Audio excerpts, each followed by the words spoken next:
లేకుండా పత్తిని కొనుగోలు చేసి పత్తి రైతులకు కేంద్ర రాష్ట్ర ప్రభుత్వాలు ఆదుకోవాలని BSP demand. Bahujan Samaj party ఆధ్వర్యంలో జిల్లా కలెక్టర్ బదాబత్ సంతోష్ గారి వినతి పత్రం ఇవ్వడం జరిగింది. ఈ కార్యక్రమంలో జిల్లా అధ్యక్షులు బోనాసి రామచందర్ అడ్వకేట్, రాష్ట్ర మాజీ ఈసీ మెంబర్ పృథ్వీరాజులు మాట్లాడుతూ పత్తి రైతులకు కేంద్ర రాష్ట్ర ప్రభుత్వాలు పరిగూస పెడుతున్నాయని విమర్శించారు.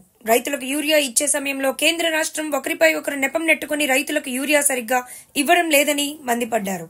అకాల వర్షాలకు యూరియా కొరతను ఎదుర్కొని ఆరుగాలం కష్టించి పండించిన పంటను అమ్ముకోవడానికి కూడా పత్తి రైతులకు అనేక రకాల ఆంక్షలు ఉన్నాయని దుయ్యబట్టారు. ఈరోజు బహుజన్ సమాజ్ పార్టీ ఆధ్వర్యంలో జిల్లా కలెక్టర్ గారికి వినతి పత్రం ఇవ్వడం జరిగింది. జిల్లా కలెక్టర్ గారి ద్వారా కేంద్ర రాష్ట్ర ప్రభుత్వాలను మేము అడుగుతున్నది ఏంటంటే, ఆరుగాలం కష్టించి పండించిన పత్తి పంటను అమ్ముకోవడానికి రైతులు ఎన్నో ఇబ్బందులు పడుతూ ఉన్నారు. ఈ సంవత్సరం తెలంగాణ రాష్ట్రంలో అకాల వర్షాలు వచ్చినాయి. పత్తి మొత్తం వర్షానికి తడిసింది. తడిసిన పత్తి తేమ శాతం కామన్గానే ఎక్కువ ఉంటుంది.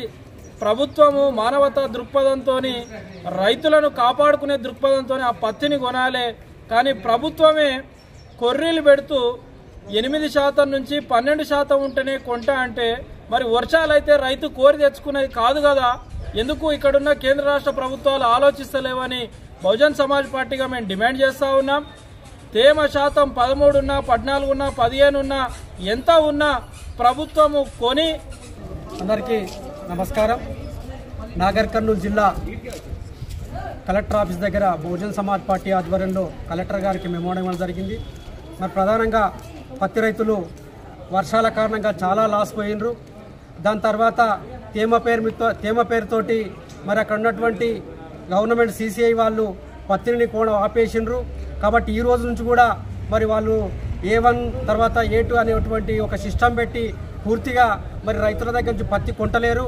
మేము బహుజన్ సమాజ్ పార్టీ తరఫున ఒకటే తెలియజేస్తున్నాం, ఆరుగాలంలో పంటలో వర్షాల కారణంగా లాస్ అయిపోయి పండించినటువంటి రైతులకు న్యాయం జరగాలని, ఆ ప్రతి రైతు దగ్గర పత్తి మీరు తేమ పేరు దాని మీద ఆటంకం పెట్టకుండా ప్రతి ఒక్క రైతు దగ్గర మరి పత్తిని కొని మరి కాటన్ మిల్లు యథావిధిగా ఎకరాకు నిబంధన లేకుండా పత్తిని కొనుగోలు చేయాలని బహుజన్ సమాజ్ పార్టీన డిమాండ్ చేస్తున్నాం.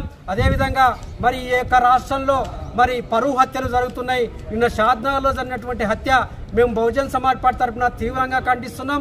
చట్ట ప్రకారం 1989 SC/ST యాక్ట్ ప్రకారం ఆ కుటుంబాన్ని ప్రభుత్వం ఆదుకోవాలి. తక్షణ సహాయం కింద 10 లక్షల రూపాయల నష్టపరిహారం ఇవ్వాలని, అదేవిధంగా ఆ కుటుంబానికి ప్రభుత్వ ఉద్యోగం ఇవ్వాలని, ఆ కుటుంబానికి పోలీస్ యంత్రాంగము వాళ్ళు మాకు రక్షణ ఎంతవరకు అంటే అంతవరకు పోలీస్ ప్రొటెక్షన్ కల్పించాలని బహుజన్ సమాజ్ పార్టీ డిమాండ్ చేస్తున్నది. జై భీమ్, జై భారత్.